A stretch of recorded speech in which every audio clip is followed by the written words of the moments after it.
película El olvido que seremos, en el libro El olvido que seremos, Héctor Abad Gómez es retratado como un médico defensor de derechos humanos que murió por su causa, pero es su hijo, Héctor Abad Faciolince, el que cuenta con orgullo la historia de su padre. Y de verdad que es un orgullo fundado en datos, en argumentos. Es un orgullo que no está fundado en soberbia. Y por eso les invito a que lean dos libros de Héctor Abad Faciolince, hijo de Héctor Abad Gómez. Angosta, que ahí está la historia de Colombia novelada, y El olvido que seremos, que también fue llevado al cine, que está en YouTube, que aprovechen que no la han tumbado en YouTube. Y quiero que después de ver la película y leer ese libro, o esos dos libros, se encuentren ustedes que este señor dejó una huella impresionante. La tesis número 7 dice así: son muy pocas las personas que pueden decir honestamente que no les interesa su vida, y estas o tienen un desengaño profundo y por tanto no tienen una buena salud mental, o por el contrario tienen tan alto ideal y tal paz y felicidad interior que no les importa sacrificar su vida, su salud y sus comodidades para alcanzar dicho ideal. Estos cruzados son enteramente felices y han encontrado un objetivo a su existencia. En las catacumbas, a los antiguos cristianos, por ejemplo, no les importaba ser devorados después por los leones en el circo romano. Y en todas las religiones, y aún en los credos políticos y filosóficos, encontraremos gentes de esta categoría, o patriotas convencidos que sacrifican todo a un ideal superior. Es interesante la anotación de que en Holanda se redujeron significativamente las enfermedades mentales durante la guerra, porque el pueblo había encontrado un ideal por el cual luchar. Bueno, aquí quiero con esta tesis que hagamos de nuevo intertextualidad con el libro El hombre mediocre del psiquiatra argentino José Ingenieros. En El hombre mediocre se dice que mediocre es aquel que no tiene un ideal, es aquel que va por la vida respirando, tragando y durmiendo y ya. Y como no tiene un ideal, envidia y odia los ideales de otros, los ideales de sabios, de científicos o de santos, así lo dice Ingenieros. Pero yo no considero que exista alguien santo en el sentido de la religión. Existe gente que ha hecho algo por la humanidad, sin importar su religión, sin importar su ideología política, sin importar su clase social. Estoy pensando en Mahatma Gandhi, que logró a través del boicot sacar el imperio británico de la India, lograr la independencia de la India. Paradójicamente, a Mahatma Gandhi lo mataron por fanatismo religioso, no por fanatismo político. Martin Luther King Jr., un pastor evangélico que luchó contra el racismo en Estados Unidos, y que tenía una lucha política y que era un pastor evangélico, a sí no lo matan por razones religiosas, lo matan por tildarlo de marxista, víctima del macartismo del que hablaba acá Héctor Abad Gómez. Nelson Mandela, un tipo que pagó cárcel solamente por defender la equidad entre personas de diferentes color de piel. La raza es un invento del siglo XIX que aprovechó Hitler para matar millones de personas. La raza se la inventa Gobineau, alguien que tenía unas ideas muy de su época, discriminatorias, pero la raza realmente no existe, existen las etnias. Y el color de piel no puede ser una excusa para matar personas. Lamentablemente, en pleno siglo XXI, y seguimos viendo gran cantidad de racismo. Nelson Mandela, primer presidente afro en Sudáfrica. Y curiosamente, inventaron que él había muerto en la cárcel. O sea, que el verdadero Nelson Mandela nunca fue presidente, sino que murió en la cárcel. Ahí nació el efecto Mandela. Y en historia, el efecto Mandela es creer hechos del pasado como verdaderos, siendo hechos falsos. Hechos que se inventa la gente por calumnias. Y por eso es tan importante tener el filtro del pensamiento crítico, porque nuestra historia está totalmente falsificada por diferentes élites. Les voy a contar algo que ayer me dio bastante sorpresa, y realmente me dio sorpresa, pero no me extraña en este país. Ya ustedes conocen un poco la historia del señor Richard Maok Riaño, más conocido como Hacker Fiscalía. Este señor descubrió la infiltración paramilitar en la fiscalía en el primer gobierno de Uribe, entre 2002 y 2006. A este señor lo iban a matar, y Gustavo Petro le dio el dinero y el apoyo para que él se fuera a Canadá como exiliado. Y desde allí, él ha atacado el uribismo todo este tiempo, desde Canadá, protegido por las autoridades canadienses. Y él dice que si no fuera por los canadienses, que hace rato lo hubieran asesinado. O sea, que Uribe lo ha mandado a matar varias veces. Eso dice el ángel de la fiscalía. Y resulta que este señor montó un canal de YouTube, y en un video dice que la jueza que le dio preclusión a Uribe es uribista y corrupta. Dice eso nada más. Y la fiscalía, la misma fiscalía en la que el tipo trabajó, ahora lo está acusando por los delitos de calumnia e injuria. Y miren ustedes que lo obligaron a presentarse en Colombia, como si el tipo pudiera venir tranquilamente a Colombia. El tipo lleva prácticamente 20 años exiliado en Canadá, y lo cita la Fiscalía de Colombia, y como el tipo no se presentó, de una lo mandaron a juicio. Y ayer, 3 medios muy importantes de comunicación en Colombia presentaron la noticia de la siguiente manera: youtuber acusado por calumnia y por injuria contra la jueza del caso de Uribe irá a juicio. Y les voy a decir cuáles fueron esos 3 medios: Caracol Radio, W Radio, y también estaba Blue Radio, W Radio y Caracol Radio, y también Revista Semana.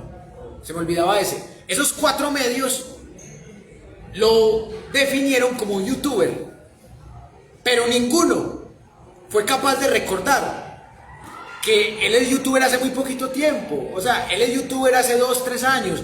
O sea, él es un exiliado del régimen uribista. Lo iban a matar, lo han intentado matar.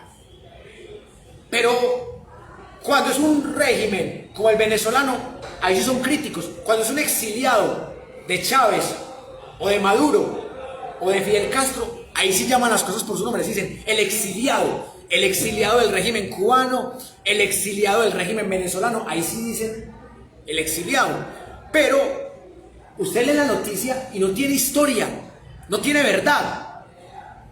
Sí tiene una verdad, pero una verdad a medias. O sea, un youtuber, es que cualquiera es un youtuber.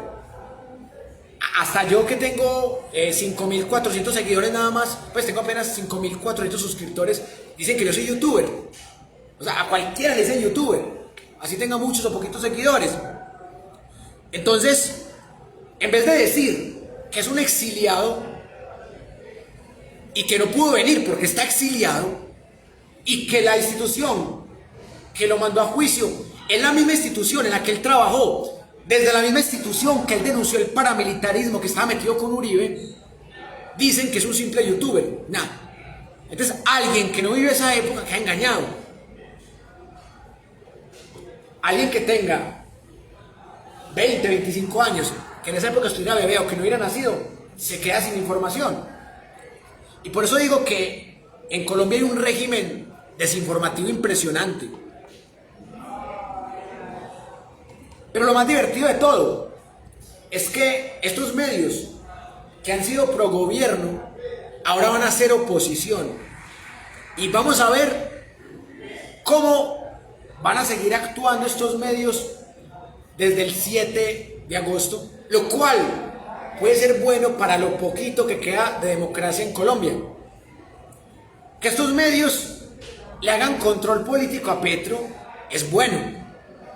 Así sea con mentiras, así sea con verdades a medias, así sea descontextualizando, pero por lo menos van a estorbar ahí.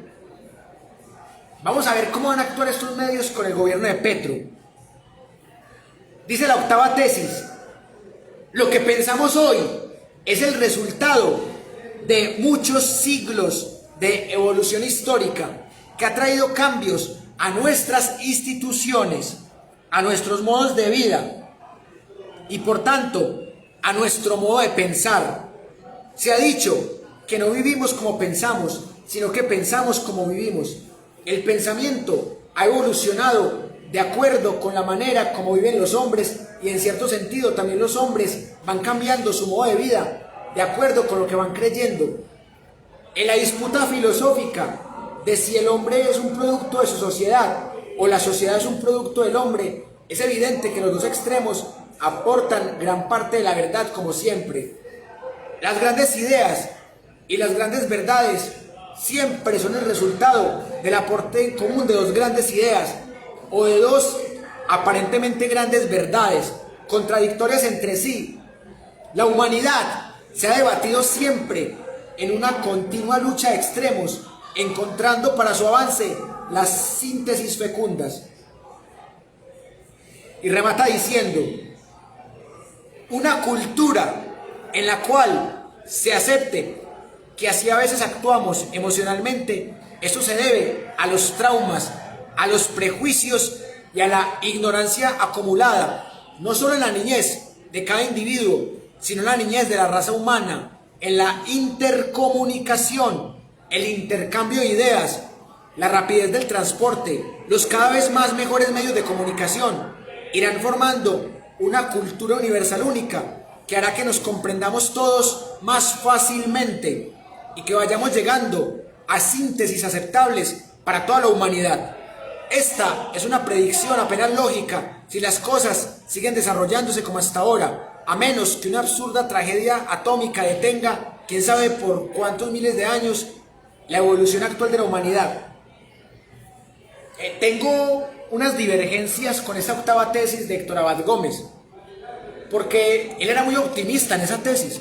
Él creía que los medios de comunicación iban a ser mejores, porque tienen mejores tecnologías, y no es así. En los 80, es cierto que los medios eran muy arrodillados, pero los tenían arrodillados a punta de plomo, a punta de amenazas. El Espectador fue el medio más crítico con Pablo Escobar y lo volvieron nada. Mataron a Cano, su gran director. El Espectador en este momento no es tan crítico como en esa época. La revista Semana era antiuribista y con los Gilinski se volvió uribista. Caracol es un medio que toda la vida ha sido santista. RCN es un medio que ha sido uribista, por obvias razones también. Entonces, esa mirada optimista que tenía acá el médico Héctor Abad Gómez es cuestionable, pero es entendible, porque es que a él lo mataron en 1987. Lo mataron en una época en donde Colombia era uno de los 3 países más violentos del mundo, en donde Medellín, ya para 1991, se convirtió en la ciudad más violenta del mundo. Entonces, si uno compara esta sociedad que le tocó a Héctor Abad Gómez con la actual, sí hemos mejorado. Y no solamente en tecnologías, hemos mejorado, pero no es por los gobiernos. Hemos mejorado porque la cultura popular ha mejorado. Porque la gente ya tiene celulares para denunciar los abusos policiales. Porque hace un año se cometieron tantos abusos policiales, pero se evitaron tantos otros, porque la gente grababa. Ah, que este policía le está pegando a este que está protestando. La gente grababa. En la dictadura de Pinochet no se podía hacer eso. En la dictadura de Somoza tampoco. En la dictadura de Videla tampoco. En la dictadura de la Unión Soviética tampoco. Entonces, la tecnología no es ni buena ni mala, pero en este caso, la tecnología se ayuda un poquito para que la sociedad se empodere. Gustavo Petro no se montó solito. A Gustavo Petro lo montó una gente que está mamada, pero mamada del uribismo. Gente que en el 2010 ni siquiera votó por Petro. Gente que votó en gran parte por Antanas Mocus, que en el 2010 no le creían a Petro. Yo no le creía a Petro, debo aceptarlo. Yo en el 2010 no voté por Gustavo Petro, voté por Antanas Mocus, y yo a Petro no le creía. Además porque yo tenía prejuicios con él, porque yo decía, no, es que el man fue guerrillero. Y el man tiene un régimen que ya no funciona. Yo destacaba que el tipo era buen orador, que era el que mejor retórica tenía, que tenía mejor retórica que Juan Manuel Santos, que Vargas Lleras y que Antanas Mocus. Pero yo decía, no, Petro no me convence. Y hasta hace 4 años todavía Petro no me convencía. Porque a veces lo veía muy politiquero, pues a veces lo veía como hablando de muchas utopías. Pero, ¿en qué momento yo le empecé a creer a Petro? Cuando yo vi que a Petro se le estaban pegando intelectuales, como Subiría, como Tomás Piketty, como otro que fue guerrillero, pero que también es un gran intelectual como Pepe Mujica. O sea, yo empecé a ver que a Petro se le estaban pegando intelectuales, y empecé a ver que Petro peinaba a Duque en todos los debates, peinaba a Fajardo, peinaba a Vargas Lleras. Entonces decidí votar en segunda vuelta por Petro, y en estos 4 años he tenido mis diferencias con Gustavo Petro y las sigo teniendo, pero sigo creyendo que el tipo por lo menos merece el beneficio de la duda. O sea, merece una oportunidad, y ya se la dimos. Y desde el próximo domingo vamos a ver de qué está hecho el señor Gustavo Petro. Vamos a ver cómo va a gobernar. Vamos a ver si va a cumplir las promesas de campaña. Vamos a ver qué va a pasar con los 54 clanes que gobiernan a Colombia, que aquí los tenemos reseñados. Ya sabemos quiénes son. Ya sabemos qué familias representan. Ya sabemos qué poderes públicos han ocupado. Ya sabemos qué escándalos tienen. En este libro que les estoy mostrando están los 54 clanes. Y algunos ya se metieron al gobierno de Petro. Pero vamos a ver qué tanto Petro los va a frenar. El partido de la U tiene clanes que han hecho parte de la mermelada, que han hecho parte del robo. Y en este momento, el partido de la U es partido de gobierno. Y eso, algunos lo ven como una traición de Petro. Pero yo espero a que llegue el 7 de agosto y voy a vigilar críticamente cada jugada, cada movimiento de esos clanes, porque ya los tenemos fichados.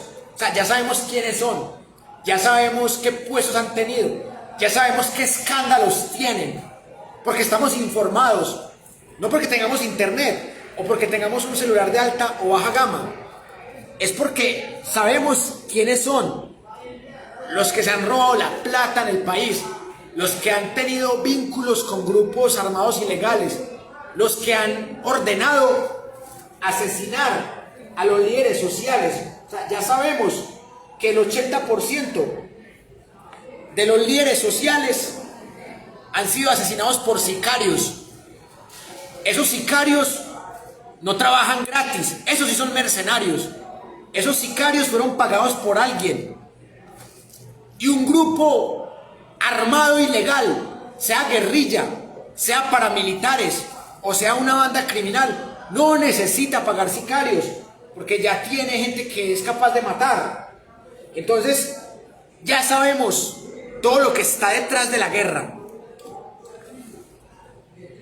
Hoy más que nunca tenemos conciencia de clase, pero no una dictadura del proletariado, como creían los marxistas, sino que tenemos una sociedad que pregunta, que se informa, que investiga, que cuestiona, que duda y que está leyendo estos libros. Por eso, si alguien la llega a cagar en el gobierno de Petro, lo tiene que pagar. Por eso es tan importante que se elija una contralora que realmente controle los corruptos, no una contralora como la señora Rangel, que es hermana del señor Carlos Rangel, que está involucrado en el escándalo del relleno sanitario de doña Juana. Llegó el momento de hacer justicia, de hacerle honor a las víctimas, de frenar los falsos positivos, de frenar los abusos policiales y de militares, de acabar con los clanes. Y no los vamos a matar, porque si los matamos, caemos en el mismo error. No los vamos a insultar tampoco, ni a matar ni a insultar, pero los vamos a quemar electoralmente. Vamos a sacar sus fotos y todo el mundo va a saber quiénes son. Y dentro de 4 años vamos a hacer lo posible para que no saquen un solo voto. Y ya sabemos quiénes son los que votaron en contra del acuerdo ambiental de Escazú. Ya sabemos quiénes son. Ya sabemos quiénes son los que quieren imponer con nepotismo y con corrupción esta contralora Rangel. Y algunos son disque aliados del pacto histórico también. Ya sabemos quiénes son los que han hecho matar líderes sociales. Y ya tenemos los canales masivos que antes no teníamos. Hace 20 años dependíamos de lo que dijera Caracol y RCN. Tenemos un montón de youtubers que tienen millones de seguidores y que van a denunciar todo aquel que la cague. J.P. Hernández es un youtuber, pero es a la vez un senador. Y es un senador que tiene más de 1 millón de seguidores. Entonces, uno confía en que esta gente como Ariel Ávila, como el señor J.P. Hernández, que esta gente no va a dejar que nos sigan robando, que sigan matando a la gente que denuncia las cosas, como mataron a Héctor Abad Gómez. Y por eso quiero leerles esta tesis número 9 que dice así. Porque esta tesis nos va a permitir ver lo mucho que hemos crecido en los últimos 35 años. Dice: uno no sabe ya qué hacer en este país.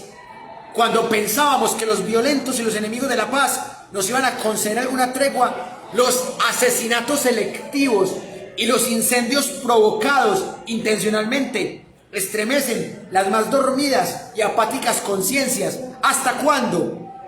¿Hasta cuándo esta violencia que nos va asfixiando, que nos va alejando, que nos va dejando sin más camino, más salida que el desespero inútil o el grito impotente? ¿Qué se necesita para despertar de veras la conciencia ciudadana? ¿Qué tenemos que hacer los ciudadanos desprotegidos e inermes para que no nos maten o incendien nuestras casas?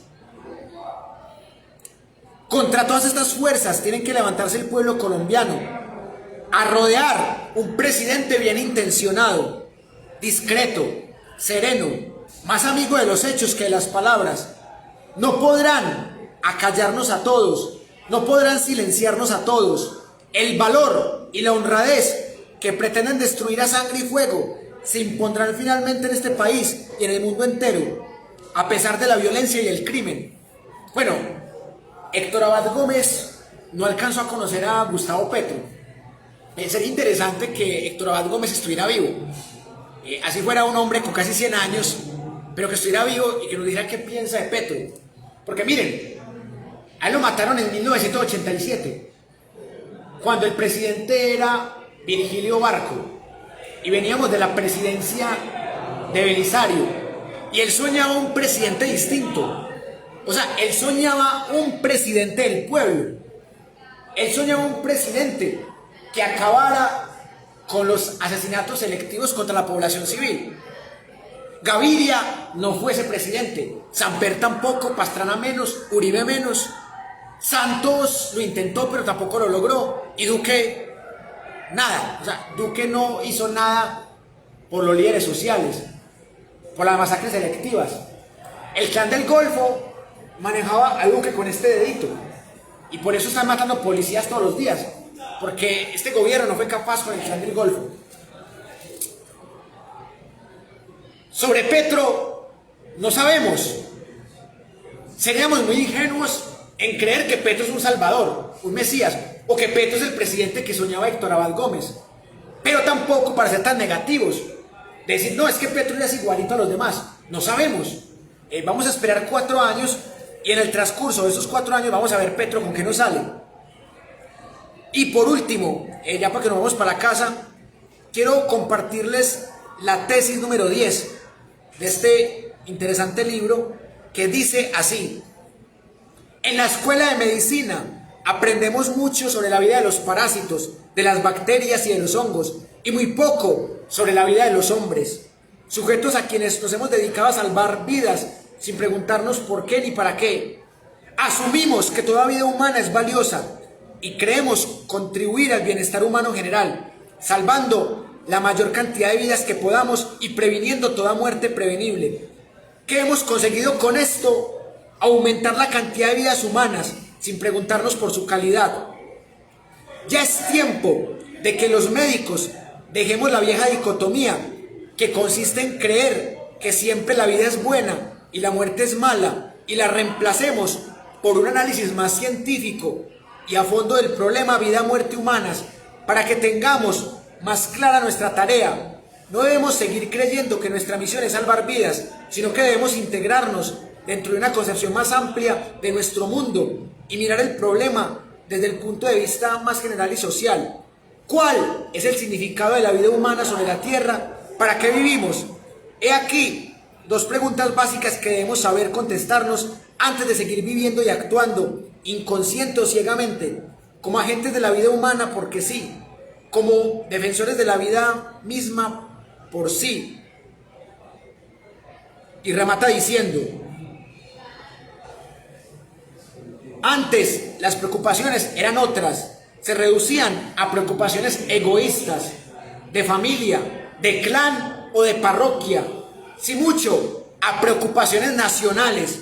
En este momento, en la era de las comunicaciones y del intercambio mundial, las preocupaciones de los mejores hombres en todo el mundo se hacen cada vez más universales, se ecumenizan y catolizan. Esta es la gran esperanza para la humanidad del presente y del futuro. Grupos de hombres cada vez más crecientes en las universidades y escuelas de la tierra, en las organizaciones técnicas y humanitarias de las Naciones Unidas y de diversas organizaciones filantrópicas, personas dedicadas al cultivo del intelecto y de las ideas de paz y de justicia, en los talleres y en los campos, en asociaciones y en sindicatos, van sintiendo que pueden ayudar al bienestar de todos los seres humanos, sin distinciones de raza, religión o nacionalidad. Estas personas sienten que tienen una misión que deben cumplir, saben que el mundo nunca llegará a la utopía, saben que nunca se podrá dejar de trabajar para siquiera acercarse, un poco más que ahora, al cumplimiento de ideales superiores, pero van pasando la antorcha y la bandera a las generaciones sucesivas, con la esperanza de que cada vez sean mayores la igualdad, la justicia, la libertad, el amor entre los hombres. Eso, repito, les da significado a sus vidas. Bueno, yo quiero resaltar dos cosas sobre esta 10ª tesis. La primera, que aplica también para la ingeniería. O sea, ustedes se preguntarán, bueno, un ingeniero de sistemas, ¿para qué una clase de pensamiento crítico? Y eso me lo han preguntado personas de su carrera o de otras épocas, o docentes, o gente de la calle. ¿Eso para qué? O sea, es que a un ingeniero de sistemas no le sirve de nada el pensamiento crítico, me han dicho a mí. ¿Usted para qué pierde el tiempo enseñando eso que no sirve para nada? Pero aquí, en esta tesis número 10, el médico Héctor Abad Gómez dice: nos han enseñado a salvar vidas, pero no nos han enseñado algo muy importante también, que es nuestro compromiso con la sociedad, nuestro compromiso con los derechos humanos. Como médicos estamos salvando cuerpos, pero no estamos salvando almas, no estamos salvando personas, estamos salvando solamente cuerpos. No estamos salvando de los verdaderos parásitos, o sea, estamos acabando con virus y con parásitos, con bacterias, pero no estamos acabando con las principales bacterias, virus, gérmenes, que son la corrupción, la politiquería, el terrorismo de Estado, la violencia estructural, el robo. Y por eso este señor salió de los consultorios médicos y se metió a defender a las víctimas de la Unión Patriótica, y por eso lo mataron. Pero la tenía clara, lo mataron, pero es un legado. Y este libro es lo que queda de él. O sea, su cuerpo está muerto, su cuerpo fue asesinado hace 35 años, pero todavía queda su idea, su utopía, y ese presidente que él soñó.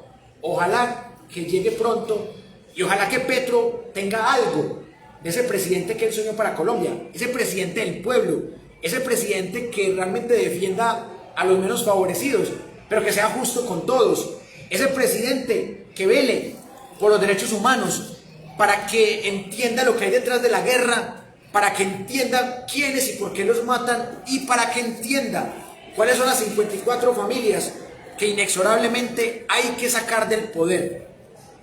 Bueno, hemos llegado al momento de las conclusiones, y yo tengo básicamente 3 conclusiones para darles rápidamente. La primera: hoy más que nunca hay que trabajar por una era de paz en Colombia.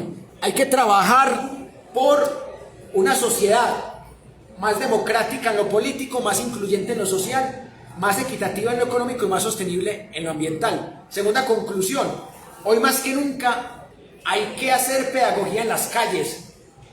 Las universidades no son suficientes. En la calle hay gente que necesita más esto, porque hay gente que sigue votando por un tamal, hay gente que sigue robando en complicidad con ciertos funcionarios, hay gente que sigue permitiendo que se violen sistemáticamente derechos humanos, hay gente que le da miedo denunciar. Pero llegó el momento de denunciar y de dejar de callar. Y la última conclusión: no importa que sea médico, que sea químico, matemático, lo que sea, deportista, pero somos ciudadanos, y como ciudadanos nos debe importar esto. Y no solamente el pensamiento crítico, sino que nos debe importar por qué el huevo vale esto, por qué la carne vale aquello, ¿Por qué mataron a este líder social en tal lugar del país?